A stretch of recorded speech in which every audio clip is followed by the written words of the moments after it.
Qonun ustuvorligi ta'minlangan jamiyatda inson qadri, uning huquq va manfaatlari eng oliy qadriyat sifatida e'tirof etiladi. Ana shu tamoyilni hayotga tatbiq etishda sud qarorlari va boshqa vakolatli organlar hujjatlarining o'z vaqtida to'liq ijro etilishi muhim ahamiyatga ega. Shu bois mamlakatimizda Majburiy ijro byurosi faoliyatini yanada takomillashtirish, sohani raqamlashtirish, ish samaradorligini oshirishga qaratilgan qator muhim huquqiy hujjatlar qabul qilinmoqda. Jumladan, joriy yilning 30-mart kuni O'zbekiston Respublikasi Prezidentining sud hujjatlari va boshqa organlar hujjatlarini ijro etish tizimini raqamlashtirish va samaradorligini oshirishga oid qo'shimcha chora-tadbirlar to'g'risidagi farmoni mamlakatda huquqiy davlatchilikni mustahkamlash va adolatli sudlovni ta'minlash yo'lida muhim qadam hisoblanadi. Bu farmon avvalo sud qarorlari ijrosini ta'minlashdagi mavjud muammolarni bartaraf etish va inson omilini kamaytirishga xizmat qiladi. Raqamlashtirish orqali ijro jarayonlarining shaffofligi oshadi. Fuqarolar va tadbirkorlik subyektlari uchun qulayliklar yaratiladi. Qolaversa, raqamli texnologiyalarni joriy etish orqali fuqarolarning huquq va manfaatlari ishonchli himoya qilinadi. Ularning sud qarorlari ijrosi yuzasidan roziligi va ishonchi ortadi. Muhtaram Prezidentimizning mazkur farmonlari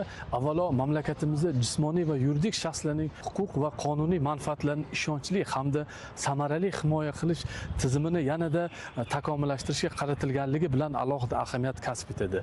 Farmon bilan ijro ishlari doirasida qarzdor yuridik shaxslarning xatlangan hisob raqamlariga kelib tushayotgan shu mablag'lardan ish haqi va kommunal to'lovlar uchun foydalanishga ruxsat berilishi tizimining joriy etilgani biz tadbirkorlar uchun juda muhim bo'ldi.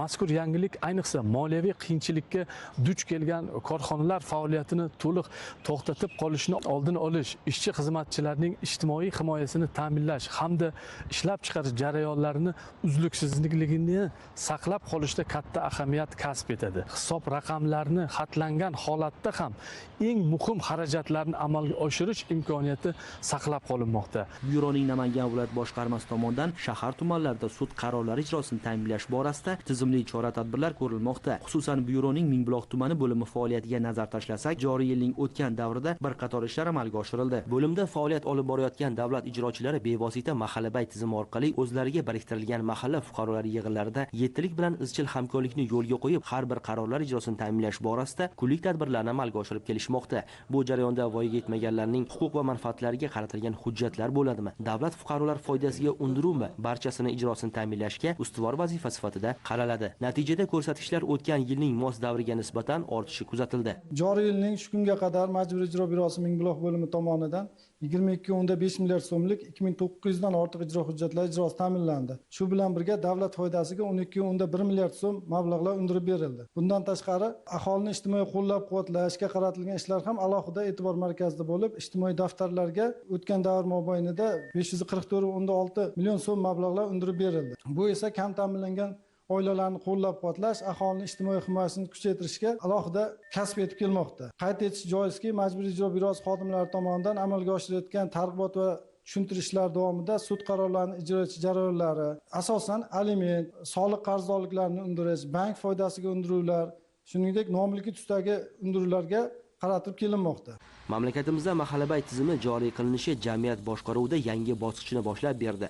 Bu jarayonning asosiy g'oyasi har bir hudud, har bir oila va har bir fuqaroning muammolarini to'g'ridan-to'g'ri mahalla darajasida o'rganish va hal etishdan iborat. Shundan kelib chiqqan holda bo'lim davlat ijrochilari tumandagi mavjud mahallalarga biriktirilgan. Ular bevosita yettilik bilan sud va boshqa vakolatli organlar hujjatlari ijrosini ta'minlashda o'zaro hamkorlikni yo'lga qo'yganlar. Biz ushbu tasvirlarni Paxtakor mahalla fuqarolar yig'inida tasvirga oldik. Bo'lim davlat ijrochisi Shohrux Solijonov mahalladagi asosiy ijtimoiy-iqtisodiy masalalarni hal qiluvchi jamoaviy tuzilma yettilik bilan hamkorlikda faoliyat yuritib kelmoqda. Byuro faoliyatiga oid har bir muammo bo'yicha aniq belgilangan va o'zaro hamkorlikda ish olib bormoqda. Bugungi kunda mahallamizda 1208 ta xonadonda 6407 nafar fuqaro istiqomat qiladi.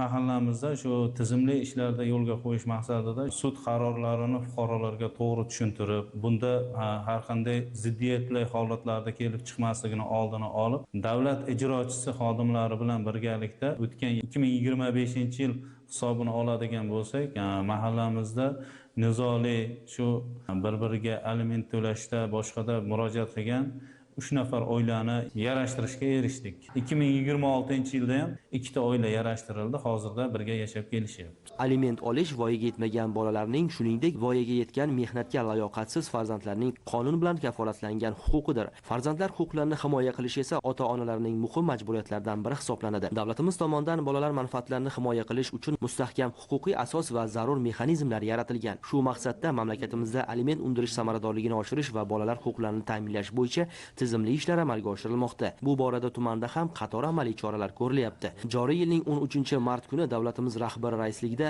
aholi murojaatlari bilan ishlash tizimini yanada takomillashtirish, xalq qabulxonalari faoliyatini yangi bosqichga olib chiqish va jamoatchilik fikrini chuqur tahlil qilish masalalariga bag'ishlab o'tkazilgan video selektor yig'ilishida ta'kidlanganidek, o'tgan yil davomida aliment masalalari bo'yicha 70 mingdan ortiq murojaat kelib tushgan. Majburiy ijro byurosi tomonidan arizalar asosida undirish choralari ko'rilmoqda. Biroq ayrim hollarda aliment to'lovchilarning rasmiy daromadi yo'qligi sababli murojaatlarning taxminan 30% o'z yechimini topmay qolayotgani ta'kidlandi. Mutaxassislar fikricha, bu holatni bartaraf etishda aliment to'lovchilarning bandligini ta'minlash muhim ahamiyat kasb etadi. Ustuvor vazifalardan kelib chiqqan holda bo'lim tomonidan aliment to'lovchilarning bandligini ta'minlash bo'yicha aniq chora-tadbirlar belgilab olindi. Xususan, Qarshi shahri tajribasini mahallalarda ommalashtirish rejalashtirilgan. Ma'lumot uchun byuroning tuman bo'limida aliment bilan bog'liq 3 mingdan ortiq ijro hujjatlari bo'yicha ishlarni samarali tashkil etish maqsadida maxsus yo'l xaritasi tasdiqlandi.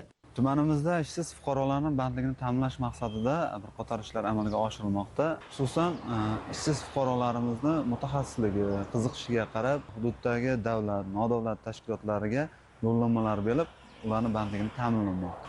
Joriy yilning 3 oy davomida tumanimizda ishsiz fuqarolar uchun yarmarkalar tashkil etildi. Bu yarmarkalarda 100 dan ortiq fuqarolarimizni bandligini ta'minlashga erishildi.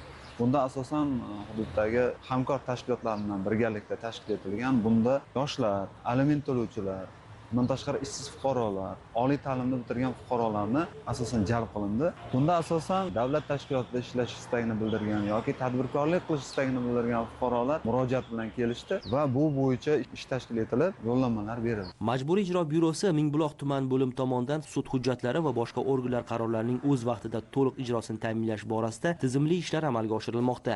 Umuman olganda bo'lim faoliyatini yanada takomillashtirish hududda qonun ustuvorligini ta'minlashga hamda iqtisodiy barqarorlikni mustahkamlashga xizmat qiladi.